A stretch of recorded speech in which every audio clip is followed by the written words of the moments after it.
오늘 1950년 6월 25일 한국전쟁이 일어난 지 73주년이 되는 날이에요.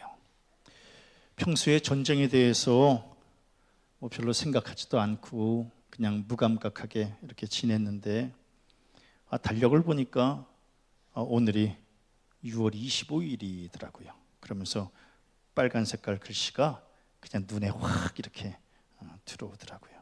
그래서 전쟁과 죽음이 얼마나 무서운 것인지, 그리고 지금 우리가 누리고 살아가고 있는 자유와 평화가 얼마나 감사한 것인지 오늘 이 말씀을 함께 좀 묵상했으면 좋겠다 하는 생각으로 설교를 준비했습니다. 1950년에 한국전쟁이 일어날 당시에 우리나라의 인구는 대략 2천만 명 정도였습니다. 그러니까 지금은 글쎄요 한 5천만 명 되나요? 그런데 그 당시에는 이 남한의 인구가 2천만 명 정도였습니다. 그런데 6.25 때에 민간인하고 또 전쟁에 참여하는 군인하고 그 죽은 숫자가 대략 150만 명 정도였다고 합니다. 그러니까 얼마나 많은 사람들이 죽은 그러한 가슴 아픈 역사이겠습니까?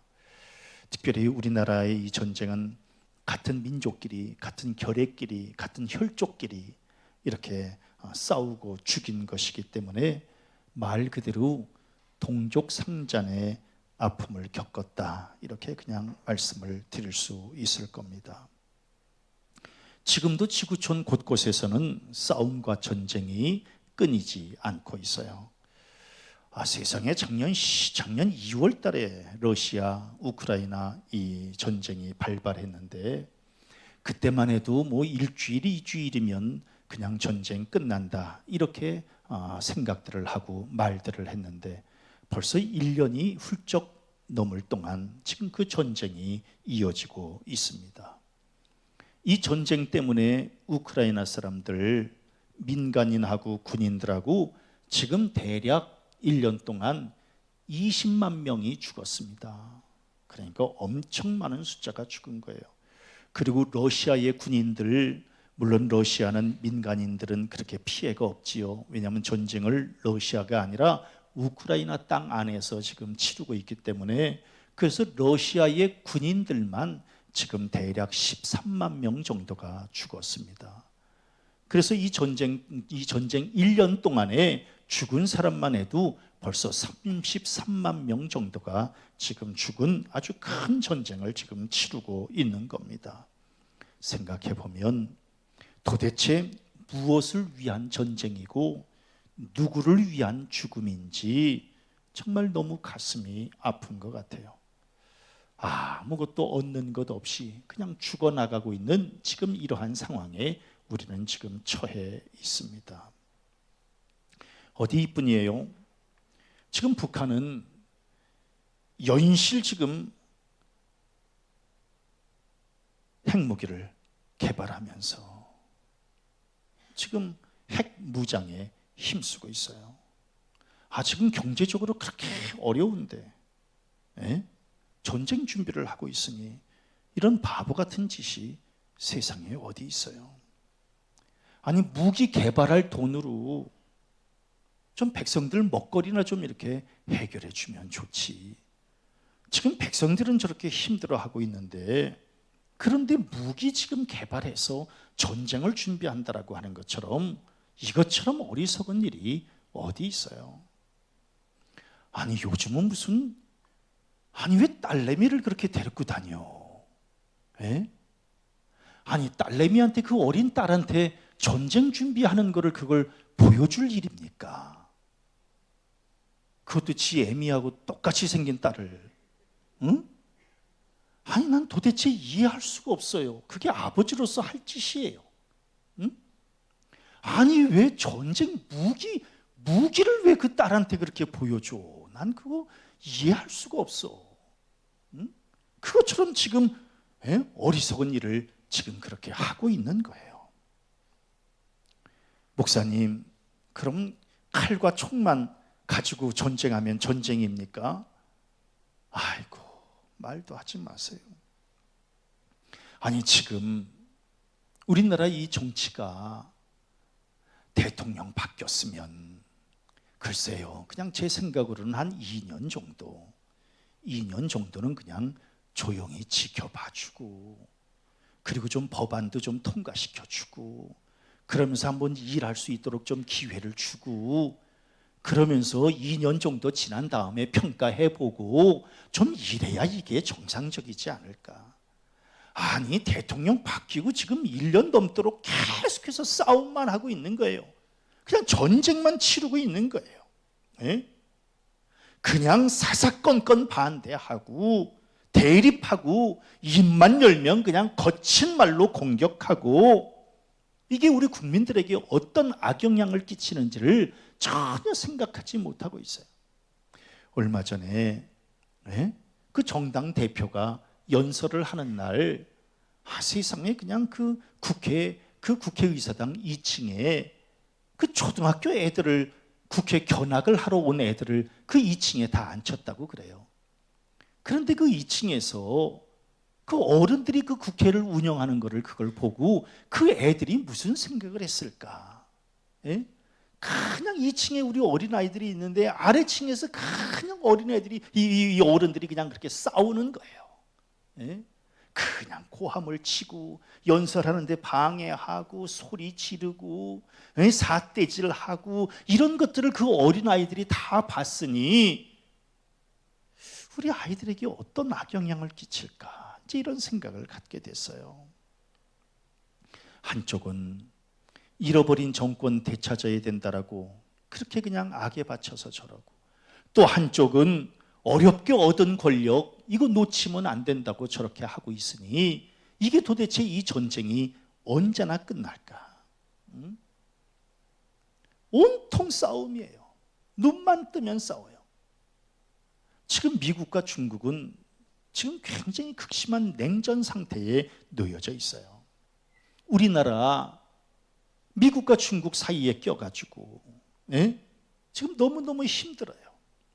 우리가 어쩔 수 없이 미국 편을 들어야 되잖아요. 근데 또 너무 가깝게 그렇게 미국 편에 가서 딱 달라붙어 있으니 중국하고 이 관계가 어떻게 되겠어요?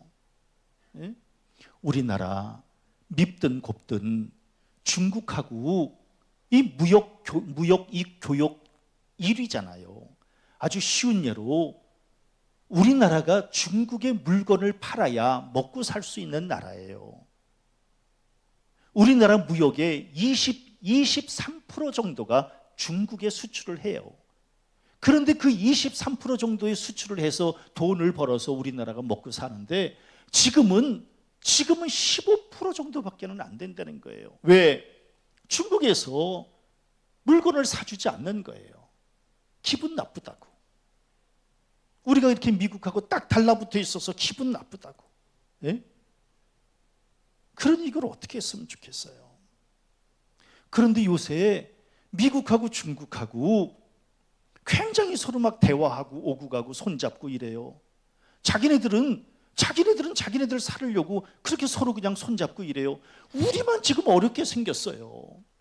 그 둘은 그렇게 화해 모드로 나가는데 그 중간에 낀 우리는 이거 어떻게 해야 될지 알 수 없는 거예요. 우리 그런 거 알아야 돼요. 목구멍이 포도청이라는 말이 있어요.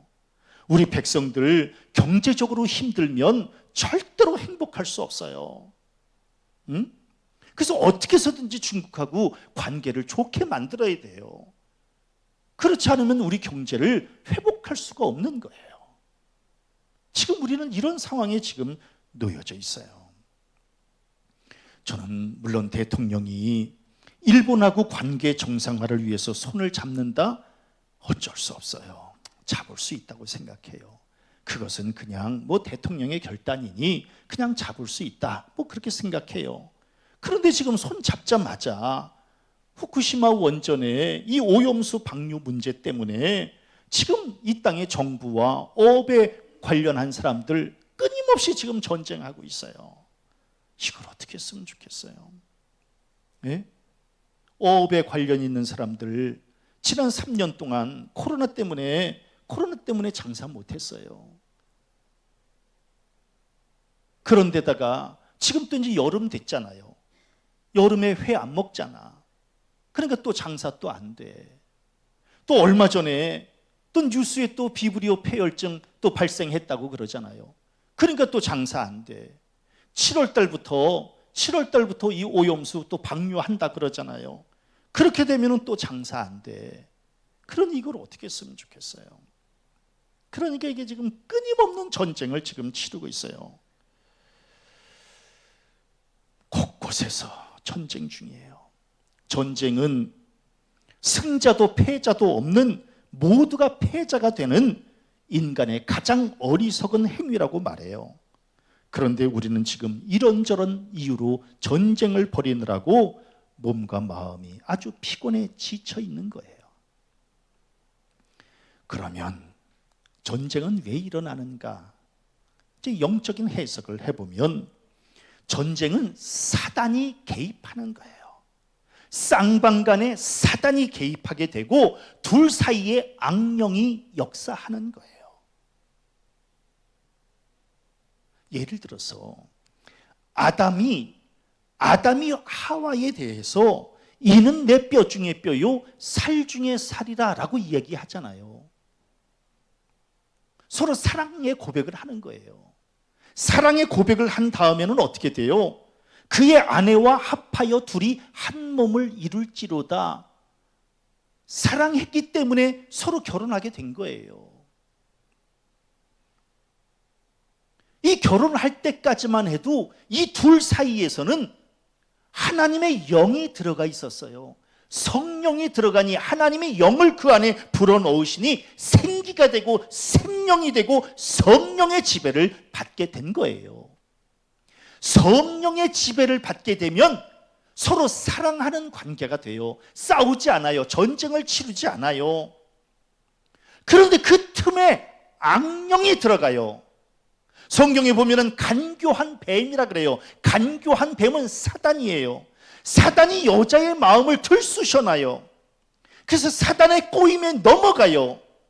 사단의 꼬임에 넘어가니까 여자가 그 나무를 본즉 먹음직도 하고 보암직도 하고 지혜롭게 할 만큼 탐스럽기도 한 나무인지라 유혹에 넘어가게 된 거예요. 유혹에 넘어가니까 여자가 그 열매를 따먹고 자기와 함께 있는 남편에게도 주매 그도 먹은지라. 아하, 이 부부지간에 죄의 동지가 되었구나. 그렇게 사랑의 동지였었는데, 사랑 고백을 하면서 사랑의 동지였었는데 사단이 비집고 들어가니 사단의 이 사랑의 동지가 아니라 죄의 동지로 바뀌어버리고 만 거예요. 우리 성도님들은 지금 어때요? 부부지간에 사랑의 동지로 살아요? 아니면 죄의 동지로 살아요? 죄의 동지로 살면 끊임없이 싸우는 거예요. 전쟁 치르는 게 부부지간에. 사랑의 동지로 살면 사랑으로 하나를 이루고 화합하고 기쁨으로 살지만 죄의 동지가 되어지면 아니나 달라요. 죄의 동지가 되어지니까 세상에 이른 내 뼈 중에 뼈요 살 중에 살이라고 말했던 이 아담이 뭐라고 이야기를 해요? 하나님이 주셔서 나와 함께 있게 하신 여자 그가 그 나무 열매를 내게 주므로 내가 먹었나이다. 아하, 책임을 전가하고 있구나. 전쟁이 뭔가? 전쟁은 책임 전가예요. 책임을 전가하는 것이 전쟁이에요. 전쟁하는 나라들의 지도자를 보세요. TV에 나와서 꼭 뭐라 그래요? 러시아의 푸틴 대통령은 젤렌스키한테 저 사람에게 책임이 있다는 거예요. 전쟁은 저 사람에게 책임이 있다는 거예요. 또 젤렌스키는 뭐에 나와서 푸틴에게 책임이 있다는 거예요. 서로에게 책임을 전가시키는 것이 전쟁이거든요. 아담, 하와에게 책임이 있다는 거예요. 그거보다 더 뭐예요? 하와를 주신 하나님에게 책임이 있다는 거예요. 책임을 전가시키는 것이 이게 바로 전쟁이다라고 하는 거예요. 내 책임입니다 라고 말하는 것은 사랑이 있는 것이고 네 책임이다 라고 말하는 것은 전쟁을 하자는 것과 같은 거예요. 집안에서도 마찬가지예요. 어떤 안 좋은 일이 생겼어요. 안 좋은 일 앞에서 여보 미안해. 다 내 책임이지 뭐. 여보 미안해. 이게 내 책임이지 라고 말을 하는 사람들은 아직도 부부지간에 사랑이 있는 거예요. 여보 미안해, 내 책임이야. 이해해줘. 그런데 이제 문제 생겼을 때 당신 책임이잖아. 당신이 잘못해서 그렇잖아. 상대방에게 책임을 돌리는 것은 이미 관계가 틀어진 거예요. 그러니까 이제 우리 지금 어떻게 사는지를 한번 좀 보세요. 예를 들어서 교회에서 문제가 생겼어요. 교회에서 문제가 생기면 장로님들이 목사님 책임이잖아요. 목사님 때문에 이렇게 됐잖아요. 이러면 아하, 관계가 깨졌구나. 그럼 더 이상 거기서 목회할 수 없어요. 그런데 이제 문제가 생겼어요. 목사님이 무슨 책임이 있겠습니까? 장로들인 저희들이 책임이 있지요 라고 말하면 서로 관계가 좋아져서 나중에 회복할 수 있는 거예요. 근데 책임을 전가한다? 이건 싸우자는 거나 똑같은 거예요. 싸우자는 거예요. 그런데 웃겨요. 사단이 이제 우리의 심령 안에 이렇게 들어오잖아요. 심령 안에 들어와서 다툼이 일어나잖아요. 그러면 얼굴이 바뀌어요. 사단의 얼굴처럼 바뀌어요.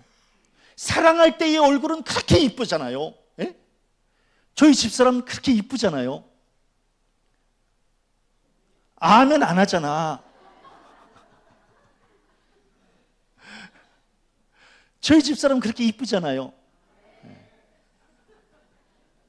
그런데 웃을 때 이쁘고 관계가 좋을 때는 이쁘지, 저하고 싸울 때는 얼굴이 완전히 바뀌어요. 사단의 얼굴로 바뀌어요. 도깨비 얼굴로 바뀌어요. 짐승의 얼굴로 바뀌는 거예요. 우리 성도님들 이성을 잃고 싸우는 사람의 그 얼굴을 보세요. 포악한 짐승의 얼굴이 되는 거예요. 우리 예전에 학교 다닐 때 6.25 때만 되면 뭐예요? 반공 포스터 그리잖아요. 반공 포스터 그릴 때, 공산당 그릴 때 어떻게 해요? 머리에다 뭐 그려? 뿔 그려요. 사단처럼 그려요. 눈 어떻게 그려요? 빨갛게 그려요. 그래서 귀신처럼, 사단처럼 그려요. 왜? 사단이 들어가면 생긴 것이 얼굴이 완전히 바뀌게 되는 거예요. 그렇게 서로 이쁠 때는 아주 생글생글 웃잖아요. 생글생글. 이 생글생글이라고 하는 단어가 기가 막히잖아요. 생글생글. 우리 성도님들 기왕에 설교 들을 때 생글생글 웃었으면 좋겠어요. 그리고 좀 뿔 좀 넣어요. 좀 생글생글. 그래서 성령이 충만한 사람은 사랑이 충만한 거예요. 사단이 충만한 사람은 다툼이 충만한 거예요. 사랑은 합력해서 선을 이루는 것이고, 다툼은 분열을 해서 악을 도모하는 거예요. 그러니까 사단이 역사하면, 둘 사이에 사단이 역사하면 반드시 전쟁을 치르게 되는 거예요. 웃기죠? 살살 긁어요. 예? 그러니까 부부지간에도 살살 긁어요. 그거 사단이 역사하는 거예요. 교회에서도요, 이렇게 그냥 살살 긁어요. 별로 그렇게 다툴 일도 아닌데 살살 긁어요. 그거 그분이 그러는 거 아니에요. 사단이 그러는 거예요. 아담과 하와 사이에 사단이 비집고 들어가서 살살 긁어요. 그러니까 이제 안색이 변하는 거예요. 자, 그럼 심리적으로는 어떤 때 또 다툼이 일어나는가? 자, 아담과 하와가 동침을 했어요. 그래서 이제 하와가 임신해서 가인을 낳고, 그가 또 가인의 아우 아벨을 낳았어요. 그랬는데 아벨은 양치는 자였고 가인은 농사하는 자였더라 라고 이제 말씀에 기록하고 있어요. 근데 이제 하나님께 제사를 올렸는데 하나님께서 아벨의 제물은 받아주셨고 가인의 제물은 받아주시지 않았어요. 이제 이렇게 되니까 이제 둘 사이에 심리적인 갈등이 생기는 거예요. 네. 그러면서 이제 다툼이 일어나요. 아니나 달라요. 정확해요. 창세기 4장 5절에 보니까 가인이 몹시 분하여 안색이 변하니, 여기서도 또 이제 안색이 변하는 거예요. 그러니까 이게 이 가슴에 이 마음의 요동이 치면 가슴 요동치는 것은 보이지 않지만 요동치는 것이 겉으로 드러나는 게 얼굴이에요. 예. 그러니까 이제 안색이 변했다라고 하는 것은 몹시 분함이 이 안에 이제 자리 잡고 있는 거예요. 분해서 이제 안식이 변하는 거예요. 아하, 가인의 심령 안에 사단이 지금 비집고 들어갔구나, 사단이 역사하고 있구나라고 하는 것을 알 수 있는 거예요. 그러니까 이제 혈기로 가득한 거예요. 자기 성질 못 이겨서 울그락불그락한 거예요. 자, 아까 뭐예요? 생글생글, 너무너무 이쁘잖아요. 울그락불그락, 그렇다고 구락 김구락 권사님 얘기하는 거 아니에요? 울그락불그락 이거도 안 좋잖아요. 생글생글이 좋잖아요. 그런데 지금 이 안에 사단이 들어가니 울그락불그락해지는 게 눈에서 레이저가 나오는 거예요. 시기와 질투로 비웃음과 빈정거림으로 가득한 얼굴로 바뀌게 된 거예요. 아하, 싸우기 일보 직전이구나라고 하는 걸 이제 알 수 있는 거예요. 참 웃겨요. 그러니까 이게 사단이 이 안에 들어가면 온갖 이제 이 안에서 막 부글부글 끓으면서 그러면서 제일 먼저 이제 이 얼굴이 이제 이렇게 바뀌게 되는 거예요. 그런데 얼굴만 바뀌어도 다행이에요. 얼굴만 바뀌어도. 예. 그러니까 얼굴 바뀌었을 때에 거기서 멈출 수만 있어도 성숙한 사람이에요. 얼굴 바뀌는 거는 변할 수 없어요. 예. 우리 양 장로님은 얼굴 잘 안 바뀌지요? 예? 예. 우리 양 장로님은 얼굴 잘 안 바뀌어요. 죄송해요. 정치하는 사람들은 얼굴 잘 안 바뀌어. 그런데 이제 우리 같이 순진한 사람들은 얼굴 바뀌어요. 조금만 좀 이렇게 마음 상해도 얼굴에 확 표시가 나요. 근데 우리 양 장로님은 안 바뀌어요. 이렇게 생전 저렇게 그냥 산타크로스 할아버지처럼 이렇게 있어요. 예. 그런데 이제 우리처럼 이렇게 얼굴이 확 바뀔 때 거기서만 멈춰도 괜찮아요. 왜? 사람이 얼굴 안 바뀌는 사람이 어디 있어요? 예. 우리 이상기 장로님도 얼굴 바뀌죠? 순진해서 그래요. 순진해서. 예. 그러니까 이게 얼굴 바뀔 때 거기서 딱 멈추면 참 좋은데, 그런데 이제 이게 멈출 수가 없어요. 예. 왜? 자기 감정 조절이 이게 잘 안 돼요. 가인도 마찬가지예요. 예. 안색이 변했다? 거기서 멈췄으면 참 좋은데, 그러니까 하나님께서 어이가 없는 거예요. 그 하나님이 가인을 이렇게 보니까 어이가 없어요. 그러니까 창세기 4장 6절에 뭐라고 말씀하고 있어요? 네가 분하여 하면 어찌 됨이며 네가 안색이 변하면 어찌 됨이냐? 너 왜 분하고, 너 뭐 때문에 분하다고 그러고 왜 안색이 변하니? 요 밑에 무슨 말씀이 또 있어요? 성경에는 기록되고 있지 않지만 왜 방귀 꾼 놈이 왜 성내니? 왜 방귀 낀 놈이 왜 성을 내? 너 왜 안색이 변하고 그러니? 그러니까 지금 가인은 이 죄와 자기 감정에 의해서 확 무너진 거예요. 아니나 달라 이게 확 무너지니까 성경 창세기 4장 8절에 보니까 그의 아우 아벨을 쳐 죽이니라, 전쟁하게 된 거예요. 참 무서운 거예요. 무서워요. 그러니까 다툼이 전쟁으로, 전쟁이 살인으로 이어지게 된 거예요. 그러니까 자존심이 상했다고 생각하는 거예요. 나는 형인데 동생은 재물을 하나님이 받아주시고 형인 나를 자존심을 꺾었다는 거예요. 예? 그러다 보니까 동생 앞에서 내가 자꾸만 왜소해지는 거예요. 자꾸만 이렇게 작아지는 느낌을 받는 거예요. 중요한 게 있어요. 우리 성도님들, 자격지심은요 스스로가 느끼는 감정일 뿐이지 다른 사람하고 상관없어요. 자격지심은 자기 스스로가 느끼는 감정이에요. 그러니까 자격지심에 빠지는 사람들은 자기 감정을 조절하지 못해서 그러는 거예요. 다른 사람은 다 그렇게 생각하지 않아. 근데 자기 스스로가 내가 무슨 뭐 키가 작아서, 다른 사람들 그 사람 키 큰지 작은 건지 신경도 안 써요. 최 목사 이렇게 얼굴에 상처가 있어가지고 이 상처 때문에 그냥 나 혼자 이렇게 자격지심에 이렇게 휩싸여 있는 거지, 다른 사람은 상처 있는지 없는지도 몰라요. 세상에 10몇 년을 같이 살았는데 얼마 전에 박웅수 권사님이 목사님 여기 이렇게 뭐 그렇게 부르텄어요? 나 정말 어쩌면 그렇게 눈치가 없어. 어쩌면 그런 분하고 살아. 깜짝 놀랐어요.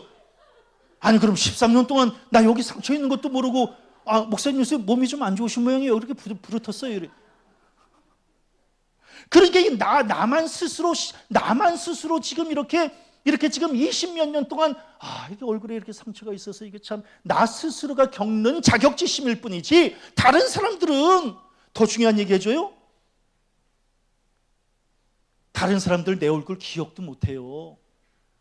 전철에서 무슨 내가 이렇게 졸고 있다 이렇게 졸다가 이제 앞에 있는 아가씨가 이렇게 보고 이렇게 나를 보고 이렇게 씩 웃었잖아요. 그럼 이제 내릴 때 그런 생각하잖아요. 창피해서 나 저 아가씨 다음에 언제 그 아가씨 몰라. 그 아가씨 내 얼굴 기억도 안 해요. 자격지심은 자기만 느끼는 감정이라는 거예요. 자기만. 그러니까 이 가인이 스스로가 그냥 자기 혼자서 자격지심에 빠진 거예요. 자격지심에. 그때 가인이 좀 뭐라고 얘기하면 이렇게 얘기하면 더 좋았을 뻔했어요. 다음에는 내가 꼭 하나님이 받으시기에 합당한 내가 제물을 올릴 거야.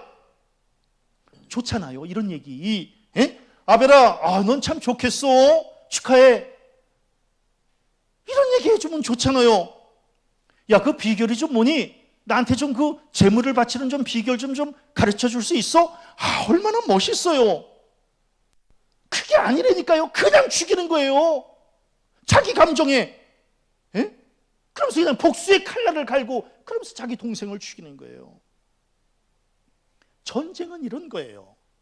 자존심 상한다는 거예요. 그러니까 푸틴도 마찬가지예요. 자존심 상한다는 거예요. 그 조그만 나라에 옛날에 이 우크라이나가 옛날에 러시아의 이 소련의 연방국이었잖아요. 근데 지금은 당당하게 저렇게 살아가고 있는 것 자체가 그다음에 또 나토에 또 가입하려고 하는 움직임 자체에 대해서 그래서 자존심이 상하는 게 저것들이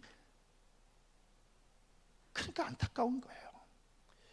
자, 요셉하고 그 형들은 어땠어요? 물론 아버지 야곱이 요셉을 좀 편애했어요. 그런데 형들은 좀 그 정도는 이해해 줄 수 없나요? 왜냐하면 야곱에게는 아내가 4명이 있었잖아요. 4명 중에 야곱이 특별히 사랑했던 아내가 있었잖아요. 라헬이라고 하는 아내가 있었잖아요. 다 그런 거 아니겠어요? 아내 4명에게 어떻게 25%씩 똑같이 사랑할 수 있어요? 다 이렇게 좀 그럴 수 있죠. 그거 되게 이해하는 거예요. 또 아버지가 마음에 드는 라헬 어머니 또 사랑할 수 있지. 이렇게 그냥 근데 또 그 사랑하는 아내가 낳은 요셉 특별히 좀 사랑할 수 있잖아요. 뭐 이 정도는 이해할 수 없나요? 글쎄, 나 같으면 이해할 수 있을 것 같은데. 뭐 그럴 수 있지. 그리고 이 라헬이 아기를 낳다가 그만 먼저 죽잖아요. 그러니까 요셉은 엄마 없이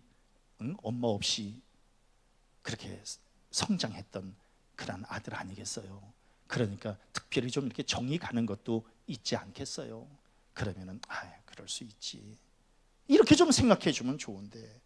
그런데 이제 아버지가 이 요셉을 그렇게 사랑하니까 이 형제들은 전쟁을 선포한 거예요. 미워하는 거예요. 우리 성도님들, 싸움과 전쟁은 미움부터 시작하는 거예요. 자꾸 미워지는 거예요. 며느리 발 뒤꿈치도 밉다 그러잖아요. 그러니까 미워질 때 전쟁이 시작되는 거예요. 근데 너무 막 눈에 넣어도 안 아플 정도로 막 좋아지는 그런 사람은 전쟁 안 해요. 근데 이제 먹는 것도 밉잖아. 조금씩 먹으면 깔짝거린다고 밉잖아.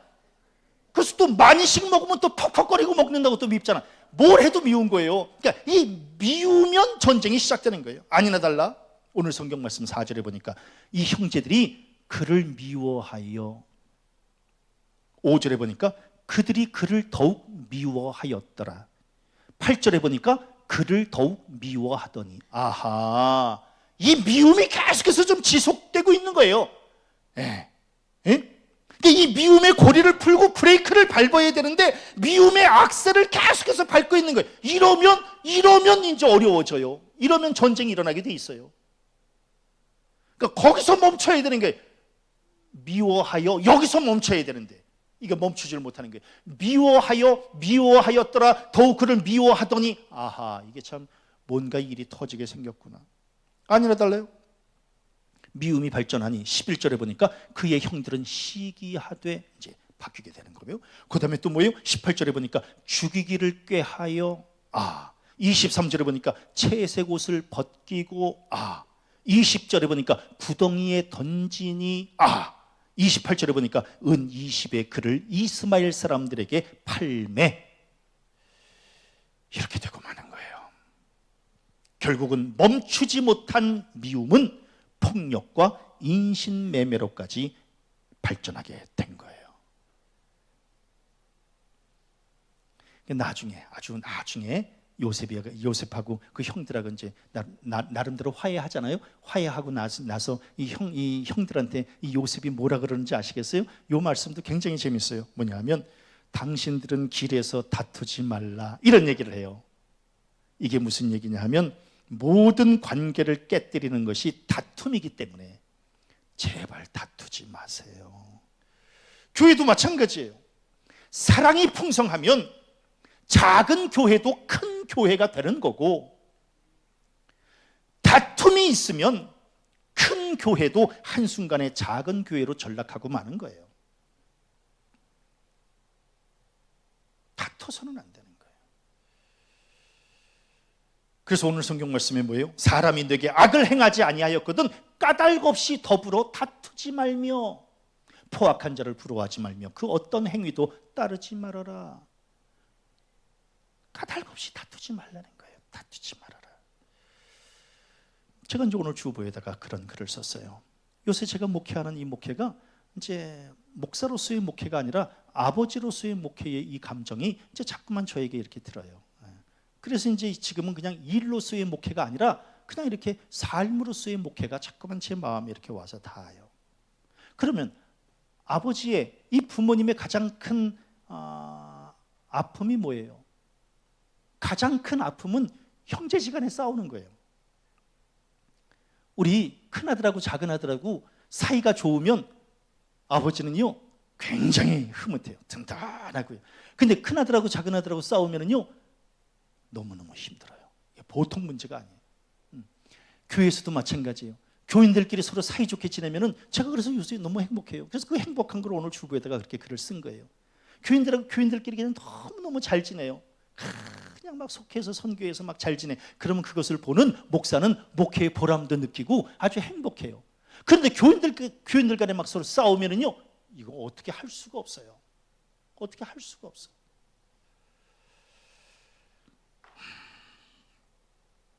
요즘 학교 폭력이 문제가 되고 있잖아요. 학폭. 요셉의 형들 요셉에게 그렇게 일종의 폭력을 행사한 거잖아요. 질이 나쁜 학생들, 약한 학생 친구에게 폭력의 방식으로 굴종시키려고 하잖아요. 그런데 폭력당한 학생들, 이 폭력을 당한 학생들의 말에 따르면 그 상처가 어른이 돼서까지 지워지지 않는다는 거예요. 굉장히 무서워요. 그 당한 사람들은 그게 굉장히 이 상처로 큰 상처로 남는 모양이에요. 그래서 절대로 폭력 이거 행사하지 말아야 돼요. 절대로. 제가 늘 강조하는 거예요. 부부지간에도 절대로 손대면 안 돼요. 배우자에게. 절대로 아내에게. 요즘에는 맞는 남편 많다 그러잖아요. 그래서 전 저희 집사람이 저 좀 안 때렸으면 좋겠어요. 그리고 때린데 또 때리면 너무 아파. 그러니까 이게 폭력은 너무 힘들어요. 이게 트라우마로 남는 거예요. 그런데 그 폭력 당한 아이들이 하는 말이 때리는 아이들보다 야 한번 싸워봐, 너희들 한번 좀 때려봐, 싸움 부추기는 사람이 더 밉고 더 오래도록 그게 기억에 남는다는 거예요. 우리 뭐라 그러는 시어머니보다 누가 더 밉다고? 시누이가 더 밉다 그러잖아요. 말리는 척하면서 밀잖아. 이렇게 더 싸우라고 막 밀잖아. 제가 이 말씀 하느냐면 우크라이나 러시아 이 전쟁 곁에서 지켜보면서 야, 탱크 줄 테니까 싸워봐. 그러면서 지금 유럽에서, 미국에서 계속해서 지금 탱크 주잖아요. 탱크 줄 테니까 싸워봐. 야, 전투기 줄 테니까 싸워봐. 그래서 지금 전투기도 줘요. 그 대신 너희들 니네 땅에서만 싸우는 거다. 우리 땅까지 파편 튀지 않게 해. 싸워봐. 그리고 뭐라 그래요? 너희들 전쟁 끝나면 다시 도시 재건해야 되잖아. 복구해야 되잖아. 그 복구 사업에 우리나라 꼭 참여시켜줘야 된다. 그러니까 무기 주면서 전부 다 무너뜨리게 하는 그 사람들이 너희들 다시 세울 때 우리 꼭 좀 참여시켜줘. 왜냐하면 우리가 거기에 참여해야 우리나라가 또 경제적으로 또 부흥하니까. 지금 이런 시대를 지금 살아가고 있는 거예요. 그러니까 인간이 얼마나 악한 존재인가를 돌아보게 되는 거예요. 그래서 저는 전쟁은 모든 것을 잃게 만드는 최악의 선택이다라고 하는 거예요. 그럼 반대로는 화해와 용서로 하나가 되는 것은 모든 것을 가질 수 있는 최상의 선택이다라고 하는 거예요. 특별히 우리나라 6.25 전쟁으로 생명은 물론이요, 가족과 그리고 모든 재산 다 잃어버린 경험을 갖고 있잖아요. 전쟁은 어떤 식으로든 막아야 된다라고 하는 거예요. 전쟁 나면 다 끝이에요. 우리 73년 동안 지금 이렇게 일구었던 것, 전쟁 나면 다 끝이에요. 자존심 상해도, 네? 그 어린아이, 죄송해요, 어린아이라 해서 김정은, 그 어린애가 그냥 그렇게 시비를 걸고 막 이래도 자존심의 상해도 전쟁은 안 돼요. 참아야 돼. 왜냐하면 전쟁 나면 다 죽어요. 다 무너져. 때로는 오해를 받고 그리고 마음이 상해도 싸우는 것보다는 나아요. 싸워서는 안 돼요. 전쟁은 안 됩니다. 왜? 전쟁은 비싼 값을 치르고도 남는 것이 없는 것이 이게 전쟁이에요. 평화는 적은 것을 투자하고서 가장 많은 것을 누릴 수 있는 최상의 지혜로움이 바로 평화다라고 하는 거예요. 우리 성도님들 기도할 때에 이 땅에서 전쟁이 일어나지 않도록 한마디라도 기도해 주시기를 바랍니다. 전쟁은 절대로 안 돼요. 그래서 저는 전쟁 싸움 하기 전에 좀 한 번만 돌아봤으면 좋겠다, 이런 생각이 들어요. 뭘 돌아봤으면 좋겠느냐 하면, 나에게는 부족함이 없었는지, 예? 나에게는 부족함이 없었는지. 왜? 나도 실수를 반복하면서 죄를 짓고 살아가는 존재 아니겠어요? 예? 제가 저희 집사람한테 이렇게 뭘 다고칠 때에, 그럴 때 다고치면 또 전쟁이에요. 그런데 다고치기 전에 한 번 더 생각해 볼 수 있잖아요. 나에게는 부족함이 없었는지. 이걸 먼저 생각하면 좋을 것 같아요. 이걸 먼저. 나에게도 부족함이 있었는데, 이걸 생각하면 전쟁은 일어나지 않는다라고 하는 거예요. 제가 이제 저희 큰아들한테 늘 하는 얘기가 있어요. 남편이 그릇을 키워야, 그래서 그 가정에 부부싸움이 일어나지 않는다고. 중요한 거는 아내가 뭐라 그러는 게 그게 문제가 아니라, 뭐라 그러는 그것을 받아낼 수 있는 너의 그릇이 준비되어 있지 않음이 그게 문제이지. 그러니까 그릇을 키워야 된다는 거예요. 그릇을 키워야 상대방을 품어줄 수 있는 거예요. 그러니까 전쟁은 뭔가 간단하게 말하면 내 속이 밴댕이 소갈딱지처럼 이 속이 좁기 때문에 전쟁이 일어나는 거거든요. 품어주면 전쟁은 일어나지 않아요. 대인관계도 마찬가지예요. 그 정도 못 품어줘요? 네? 아니, 상대방이 그렇게 얘기할 때 그러세요? 그러실 수 있지요. 이 정도 못 해줘요? 거기에 발끈해야 돼요? 그릇을 키워요. 그릇을. 오늘 성경 말씀에 뭐라고 기록하고 있어요? 대저 패역한 자는 여호와께서 미워하시나 정직한 자에게는 그의 교통하심이 있으며 악인의 집에는 여호와의 저주가 있거니와 의인의 집에는 복이 있느니라. 우리 성도님들, 패역해서 다투는 어리석음으로 저주 아래 거하지 말고 정직해서 의의를 행함으로 복을 누리며 살아가는 성도들 되어지시기를 바랍니다. 오늘 우리 6.25 73주년을 지내면서 싸움과 전쟁은 죄다, 패역합니다 라고 하는 것 다시 한번 깨닫고, 이사야 선지자가 우리에게 해주었던 말씀이 있어요. 오늘 굉장히 중요한 말씀이에요. 이사야 선지자가 우리에게 해주는 말씀 한번 같이 봉독하고 오늘 설교를 마치려고 해요. 함께 읽습니다. 칼을 쳐서 보습을 만들고 그들의 창을 쳐서 낫을 만들 것이며 이 나라와 저 나라가 다시는 칼을 들고 서로 치지 아니하며 다시는 전쟁을 연습하지 아니하리라. 아멘. 저는 이 나라가, 우리 교회가, 우리 성도들의 가정이 다시는 다투지 않고 전쟁하지 않는 주님의 평화와 주님의 사랑이 가득한 복된 삶을 살아가는 우리 모든 성도들 되어주시기를 주님의 이름으로 간절히 축원합니다.